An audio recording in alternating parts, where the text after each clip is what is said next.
Deməli uşaqlar, Ərri test bankı çətindir, fikrin gəlin ataq beynimizdən. Niyə? Buna açıqlama vermək istəyirəm. Çünki bu fikirləri bəzi, belə deyim, abituriyentlərdən eşidirəm.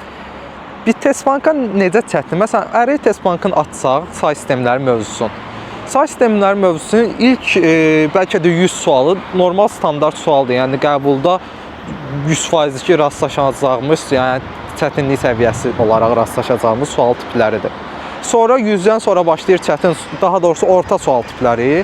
Sonra axıra yaxın biraz çətin, axırda da lap çətin sual tipləri. Siz açırsınız, son sualı işləməyə başlayırsınız. Oyda, bu niyə belə çətindir? Yaza bilmərəm. Ərri çox çətindir. Bu qəbula düşməz. Bu belə deyil. Əslində siz o sualları görəndə çox sevinməlisiniz ki, nə yaxşı ki, informatikadan belə bir test bank var və biz belə bir suallar görürük. Çünki standart X adlı bir test bankda açsaq, ancaq asan və orta tipdən suallar görəcəksiniz. Bu da sizin inkişafınız üçün çox da bir belə deyim, faydalı sual tipi olmayacaq.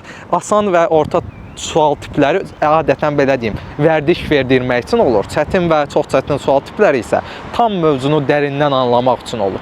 Biz də test bankda asan, orta, çətin, çox çətin sual tiplərinə yer vermişik. Hər birindən bir aşağısı belə deyim, ən minimal olsa 30 dənə sual var və siz bu sualların hamısını ardıcıl formada işləsəniz, ötürmədən siz qəbul imtahanına tam hazır olmuş olacaqsınız. Yoxsa əgər çətin, çox çətin, çətin tipə desəz ki, qəbula düşmür, işləməsəz, onda siz qəbulda qarşınıza çətin sual düşəndə onu qısa zaman ərzində həll edə bilməyəcəksiniz və onun səbəbini də heç aşkar edə bilməyəcəksiniz ki, mən bu sualı niyə həll edə bilmədim, niyə mənim 2 dəqiqəm getdi, bunu 30 saniyəyə yaza bilmədim. Çünki sən o Ərri test bankında qabağına çətin sual çıxanda bunu işləməmisən, ötürmüsən. Demişsən ki, qəbula düşməz. Suala niyə yesən qaqa?